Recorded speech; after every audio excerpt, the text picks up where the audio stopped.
The forest at night is a place of deep, unsettling silence. A thick mist clings to the gnarled branches of ancient trees, swallowing every sound, every whisper of the wind. In a small clearing, bathed in the sliver of a pale moon, sits a single Labubu doll. Its large ears droop slightly, its button eyes seeming to absorb the surrounding darkness. It rests on a mossy stump, a forgotten toy, a relic of childhood left to the mercy of the woods. But if you look closely, you'll see it.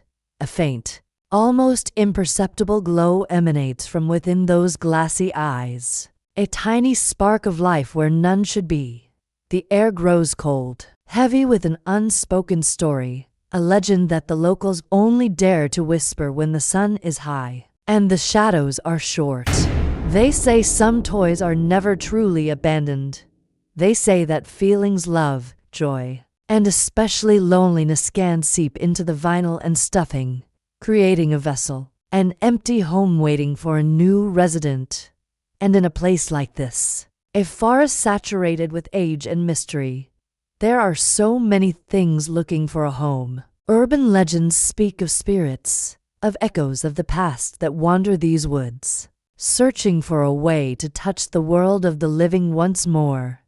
They talk about the lonely ones, entities drawn to discarded objects, particularly those that once held great affection. A child's favorite doll, for instance, is a perfect conduit.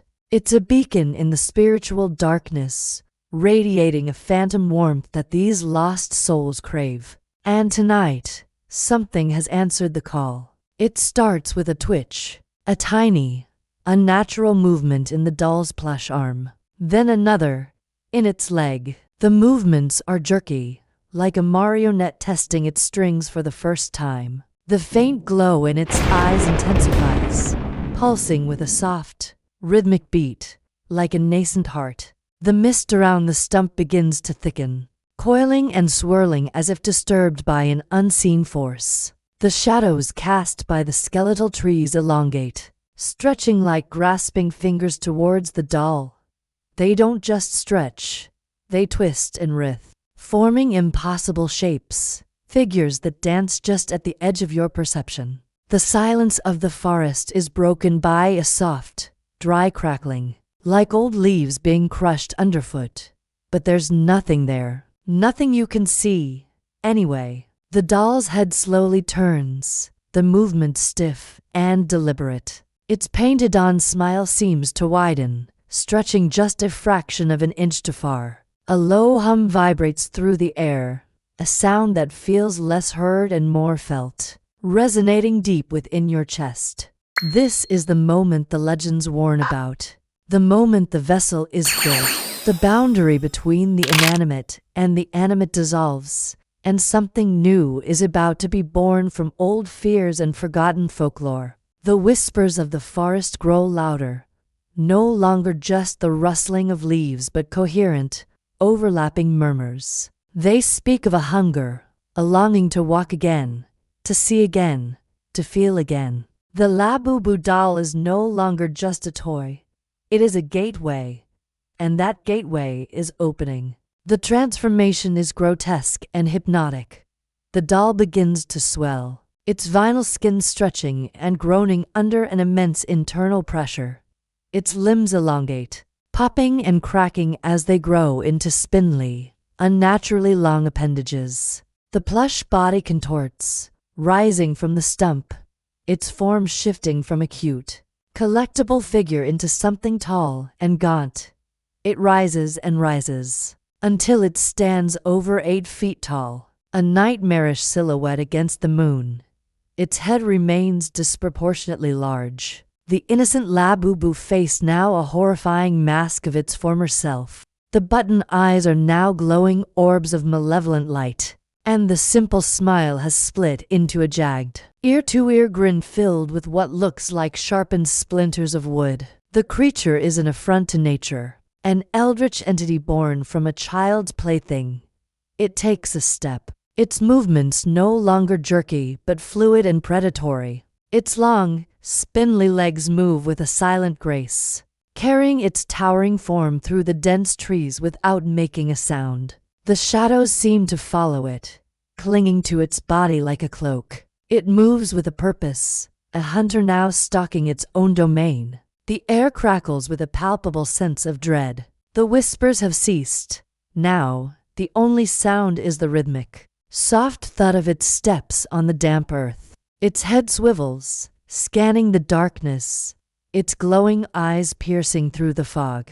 The jagged grin seems to widen even further, a rictus of terrifying anticipation. It's hunting something, or someone. We can't see what it stalks, we only know that it's out there, somewhere in the oppressive blackness, and this creature is closing in. The entity glides between the trees, a phantom of wood and vinyl. We follow its silent pursuit, catching glimpses of its horrifying form through the gaps in the foliage. It pauses, tilting its massive head as if listening to a sound only it can hear. Its grin twitches. It has found its prey. It lunges forward, moving with impossible speed, a blur of shadow and pale moonlight. It disappears behind a thicket of ancient oaks. For a moment, there is absolute silence. A heavy, pregnant pause that stretches into an eternity. Then, a single, muffled snap echoes through the forest. Not a scream, not a cry for help. Just a sharp, final sound, like a dry twig breaking underfoot. And then, once again, silence descends. The tension breaks. The oppressive atmosphere begins to lift, ever so slightly. The thick, supernatural fog starts to recede, thinning out and revealing the forest as it was before. The shadows pull back, returning to their natural shapes at the base of the trees. The entity is gone. It has vanished as mysteriously as it appeared. We pan back to the small clearing, to the mossy stump where this nightmare began. And there it sits, a single Labubu doll, looking just as it did before. Small, innocent, forgotten. Its button eyes are dark and lifeless, the internal glow completely extinguished. The painted smile is just a simple, cheerful curve once more. The whispers of the forest have faded into nothing, leaving only the gentle rustle of leaves in the night breeze. It's just a toy again.